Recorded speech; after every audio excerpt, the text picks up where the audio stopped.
আসসালামু আলাইকুম এভরিওয়ান। তোমার প্রতি অনুভূতি গল্পের 10 নম্বর পার্ট। আর তোমরা যারা যারা টিকটকে আমার রিয়াল আইডি খুঁজে পাচ্ছ না, তো তোমাদেরকে বলতেছি এমআর দীপ হোসেন, এইটাই আমার টিকটকের রিয়াল আইডি।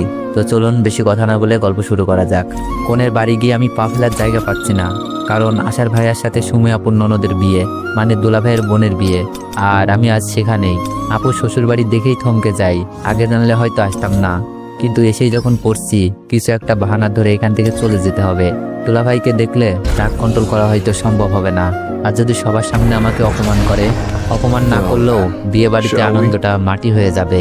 আমি কিছু করলেও দোষ, না করলেও দোষে পড়ে যাই। আশা, আমি আর রিনি একসাথেই। আশাকে ফাঁকে দেওয়াটা খুবই কঠিন। তাছাড়া আমি যদি আশাকে বলি এইটাই আমার দুলাভাইয়ের বাসা, আর আশার ভাবি হলো দুলাভাইয়ের বোন, না জানি আশার মনের ভিতরে কি চলে। ভাবলে হয়তো তার ভাইয়ের চরিত্র খারাপ, বোন কি ভালো হবে? আসলে একজনের পাপের শাস্তি আরেকজন কেন পাবে? এটা কিন্তু বাঙালি বুঝবে না। একজনের দোষ করলেই তার পুরো পরিবারকে নিয়ে কথা বলে। আর আশা যদি তার ভাইকে বলে দেয় মেয়ের ভাই এই কাজ করেছে, উনিকেও কিছু বলা যাবে না, আশাকে বলে দিতে পারে। আশা বলল, কি রে আসছিস না কেন? আমি বললাম, আসতেছি। মিথিলাকে দেখছি বর আগে নিয়ে আসছে। মিথিলাও এখানে, হয়তো আমার পরিবারের সবাই এখানে। আসলেই তো আম্মুকে দেখা যাচ্ছে মেহমানদের আপ্যায়ন করে ভিতরে নিয়ে যাচ্ছে। ছোট ছোট পা করে আগাচ্ছি। আশা বলল, সবাই ভিতরে চলে গেছে, ছবি তুলবো। তুই মেয়েদের সাথে টাঙ্কি মারবি আর আমি ছেলেদের সাথে ভাব নিব, এখানে সময় কাটালে হবে। রিমি বলল, ওই তুই টাঙ্কি মারতে কারে বলছিস? অনেক এসবের কিছু দেখলে খবর আছে। আমি আসি আমার চিন্তায়, ওরা টাঙ্কি নিয়ে পড়ে আছে। মিথিলাকে আমাকে দেখে ফেললো, আমার দিকেই তো মনে হচ্ছে তাকিয়ে আছে। এখন কি করি? মিথিলা দেখছি এইদিকে আসছে। মোবাইলটা হাতে নিয়ে আশাকে বললাম, আশা একটা ফোন করে আসি, তোরা যা। আশা বলল, আচ্ছা তাড়াতাড়ি আসিস। আমি পিছনে হাঁটা ধরলাম। রিমি বলল, অনিক আমি আসি। না, 2 মিনিট লাগবে। আমি দুলাভাইয়ের বাড়ি থেকে বেরিয়ে আসি। মিথিলা হয়তো অন্য কোথাও অন্য কারোর দিকে তাকিয়েছিল।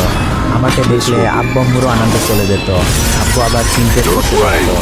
2 মিনিটের কথা বলে 10 মিনিট পার হয়ে গেছে। একের পর এক ফোন দিয়ে যাচ্ছে রিমি আর আশা। কি কথা বলবো, তাই ফোন বন্ধ করে রেখে দিলাম। হয়তো এই বিষয়টার জন্য আশা অনেক রাগ করবে। শুধু আশা না, আশার আব্বু আম্মু শুনলেও রাগ করবে। কিন্তু আমি কিছু করতেও বলতেও পারবো না। আমি চাই বিয়েটা ভালোভাবে হয়ে যাক, কিন্তু আশাকে এই বিষয়ে কি উত্তর দিব ভাবছি।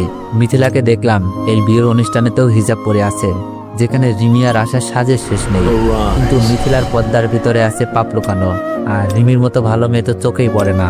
তবে আমি পর্দাকেই সাপোর্ট দিই, কারণ পর্দা হলো নারীর সৌন্দর্য, যা অন্য কোনো কিছুতেই নাই। পর্দাতে নারীদের কতটা মায়াবী লাগে মিথিলাকে না দেখলে বোঝা যাবে না। হয়তো মিথিলার জীবনে কিছু ভুল করে ফেলেছে, জানি না সেই ভুল থেকে ফিরে এসেছে কিনা। রিমি আসার থেকেও মিথিলাকে শুধু পর্দার কারণে সুন্দর লাগছিল। আশা হয়তো বিয়ে বাড়িতে বলতো, অনেক দেখ মেয়েটাকে কত মায়াবী লাগে, কিন্তু এই মেয়ের সাথে খারাপ কিছু করবি না, এই মেয়েদের সম্মান করতে হয়। টাঙ্কি মারার জন্য ছোল্লো বললো টাইপের মেয়ে খোঁজ। কিন্তু কে জানবে এই মায়াবী চেহারাটার অভিনয় জগতের শ্রেষ্ঠ অভিনেত্রী। ভাবছি আমার এরকম ভাবে এসে পড়ার কারণে হয়তো রিমির বিয়ের অনুষ্ঠানে মন বলছে না। আর আশা মনে মনে বলছে, আজ আমাকে পেয়ে নিক, খবর বুঝাবে। সারাদিন বাইরে কাটিয়ে সন্ধ্যার দিকে বাসায় গেলাম। যা মাত্রই দেখি রিমি আর আশা বসে আছে, চেহারায় আগুন ফুটে উঠেছে। কিছুটা ভয়ই পেলাম, কিন্তু যে করেই হোক নিজেকে বাঁচিয়ে নিতে হবে। রিমি বলল, 2 মিনিটের কথা বইলা কই গেছিলি? আমি বললাম, রিমি আমার একটা কাজ ছিল খুবই গুরুত্বপূর্ণ। আশা বলল, রাখ তোর কাজ, তোর জন্য আমাদের কত কথা শুনতে হয়েছে জানিস। আর বিয়েটা পাঞ্চে গেছে, কই গেছিলি সত্যি করে বল। আমার জন্য কে কথা শোনাইছে, আর পাঞ্চে যাবে কেন? আমি তো বুঝতেছি না। আশা বলল, আব্বু আম্মু বলেছে আমরা নাকি তোর সাথে ঝগড়া করছি, তাই তুই রাগ করে চলে গিয়েছিস। আমি বললাম, আচ্ছা আঙ্কেলকে বুঝিয়ে বলবো। রিমি তো আগুন। রিমি বলল, আঙ্কেলকে পরে বোঝাস, এখন আমাকে বোঝা, কোন মেয়ের সাথে দেখা করতে গিয়েছিলি। আমি একটু অন্যরকম ভাব নিয়ে বললাম, রিমি তুমি আমাকে সন্দেহ করছো? আশা বলল, বল কার সাথে দেখা করতে গিয়েছিলি? হয়তো বিয়ে বাড়িতে না ঢুকে কেন চলে আসলি? মন খারাপ করে কান্না কান্না ভাব নিয়ে বললাম, আসলে রিমি আব্বুর হার্ট অ্যাটাক হয়েছিল। ভাবি বলল শহরেই আব্বুকে নিয়ে এসেছে, তাই আমি আব্বুকে দেখার জন্য চলে আসি। আশা বলল, কি বলিস, কিছু হয়নি তো? আমি প্রায় কান্নার ভাব নিয়ে বললাম, এই যাত্রায় নাকি বেঁচে ফিরেছে, আমি দূর থেকে আব্বু আম্মুকে দেখে আসলাম। রিমি বলল, সরি অনিক, না জেনে উল্টাপাল্টা বলে ফেলেছি। যাক, মিথ্যাটা বলে কন্ট্রোল করতে পারলাম। আশা বলল, আচ্ছা আমরা না হয় বুঝলাম, এখন আব্বুকে কে বোঝাবে? আব্বু বলেছে তোকে বাসায় না নিয়ে গেলে আমাকে বাসায় যেতে দিবে না। আশা তো দেখছি আবার পেছে ফেলে দিল। আমি বললাম, আরে তুই বলে দিস, নয়তো কল করে আমি বলে দিচ্ছি।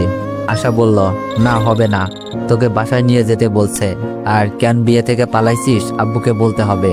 আচ্ছা কাল যাবো, আঙ্কেলকে বলবো, আঙ্কেলকে না হয় বুঝিয়ে ফেলবো। আশার ভাবির সাথে যদি মিথিলা আসে, আর সুমি আপন ননদ তো আমাকে চিনে। আশা বলল, কাল যাবি, তাহলে আজ কোথায় থাকবো? রিমির সাথে থেকে যা, ভালো বুদ্ধি দিলাম।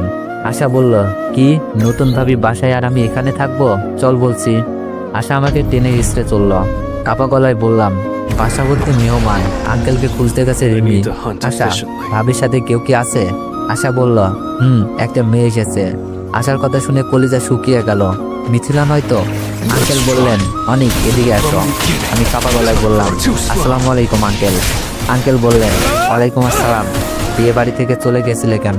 আঙ্কেল কথা বলার আগেই আশা বলল, বল আমি কিছু করি নাই। আঙ্কেল বললেন, তুমি চুপ করো, অনেক বলো। আশা কিছু বলছে? না আঙ্কেল, একটা খারাপ খবর শুনি। আঙ্কেলকে সবকিছু বুঝিয়ে বলি। আঙ্কেল বললেন, ও আচ্ছা ঠিক আছে, চলো নতুন বউ দেখবা আর পরিচিত হবা। আঙ্কেলের কথা অমান্য করি কি করে? তুমি আপন ননদ আমাকে ভালো করেই চিনে, আর ওই বিষয়টা যদি জেনে থাকে তাহলে তো আঙ্কেল ছাড়বার পাত্র না। আমাকে ভাবির সামনে, মানে মাইশা আপুর সামনে নিয়ে গেল, সাথে রিমি আসা। আঙ্কেল আপন ননদের নাম মাইশা, আমার থেকে 3 বছরের বড় ছিল, তবে খুব ভালো ছিল। আমার সাথে অনেক ফাজলামি করতো, ফ্রেন্ডলি ছিল খুব। মাইশা এটা তোমাদের দেবর, আশার কলেজ ফ্রেন্ড, তবে আমার ছেলের মতোই। আঙ্কেলের কথা শুনে মাইশা আপু চোখ খুলে তাকিয়ে হাঁ করে আছে। আমি মাথা নিচু করে আছি, মুখে হাত দিয়ে, যেন চিনতে না পারে। মাইশা আপু বলল, এই তুমি অনেক না? তো এভরিওয়ান, আজকে রাত 8টার সময় আমি আমার ইউটিউব চ্যানেলে লাইভে আসবো। ইউটিউব চ্যানেলের নাম দীপু অফিসিয়াল। তো ওখানে যার যার যে বিষয়ে অভিযোগ থাকবে সবাই জানাতে পারেন, আর অন্য কিছু জানার থাকলেও তাও জানাতে পারেন। আর এই তোমার প্রতি অনুভূতি গল্পের নেক্সট পার্ট চাইলে একটু বেশি বেশি কমেন্ট করে, বেশি বেশি কমেন্ট করে দিন। ধন্যবাদ।